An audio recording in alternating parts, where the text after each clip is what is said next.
Mental health and the stigma around it. In most environments, you're shunned for poor mental health. In the experiences of Ginger Robinson, she was driven to feel guilt over it.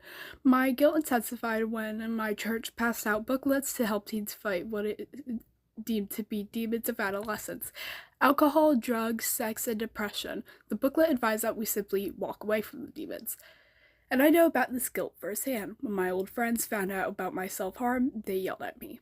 It hurt them to find out what I was doing, but they yelled at me for having bad mental health and said I should have gone to them. And yet when I did, they said I was faking it for attention. This got in my head, made me think, am I faking it? I didn't really know at the time, but if you have to think about if you're faking it, you aren't. People who fake it know they're faking it, obviously. But still, when they told me I was doing it for attention, it made me feel this aching guilt like I did something wrong, and it made me completely shut down from trying to explain any form of my emotions.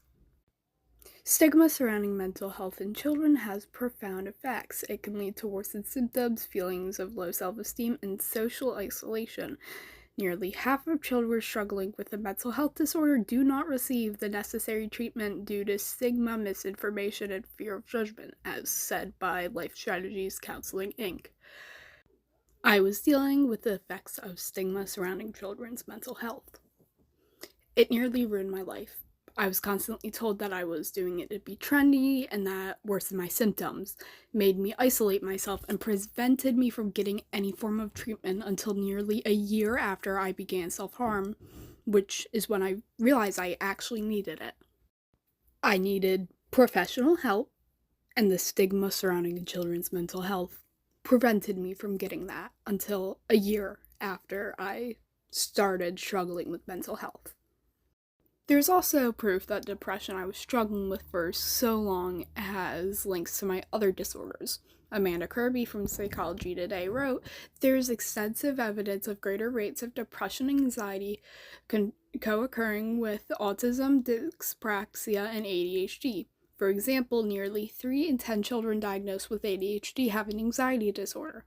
And just as I learned to shut away my emotions for fear of being an attention seeker, so have others with these disorders that lead to more anxiety, more depression, more mental issues in general.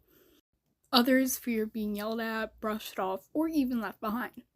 Not only have many had the experience of being called attention-seeking for their conditions, but according to Bain Health and Wellness Center, depression is another common mental health concern that overlaps with neurodiversity. Many individuals with ADHD and autism may experience feelings of low self-worth, isolation, or difficulty managing their emotions. This means it's been proven that we already have difficulty in managing our emotions, which in turn results in even more issues mentally. Being neurodivergent means that your brain works differently from everyone else around you, so trying to explain your emotions is difficult as is. Imagine that everything you say makes absolutely no sense to anyone around you but yourself.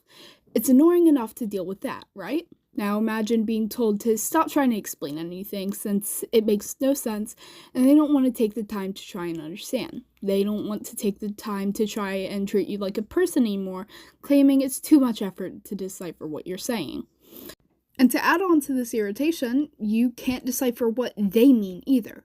They say one thing but yet mean something completely different and get upset when you don't understand, as if you're doing it on purpose. What would that do to your mental health after dealing with it for a week, a few months, and what about years? And the stigma and hate isn't just an individual thing either. Parents will influence their kids into thinking people with these disorders like ADHD or autism are dangerous and should be avoided. According to Gregory Fritz and Jamie Turkett from Brown Health, in one study of over 1,000 American parents, between 20 and 30% said that they would not want their child to become friends with a child who had ADHD or depression. When parents are asked about a child with physical illness such as asthma, the responses are much more generous. Parents don't want their kids around people just because their minds work differently. That's messed up, is it not?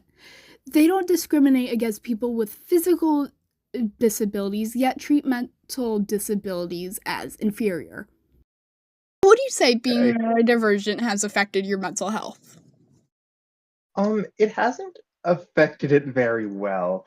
I mean, when you have trouble communicating and saying basic needs basically constantly, it doesn't seem to help with anything. We continued our discussion after that, but I did not have enough room to put it in this presentation.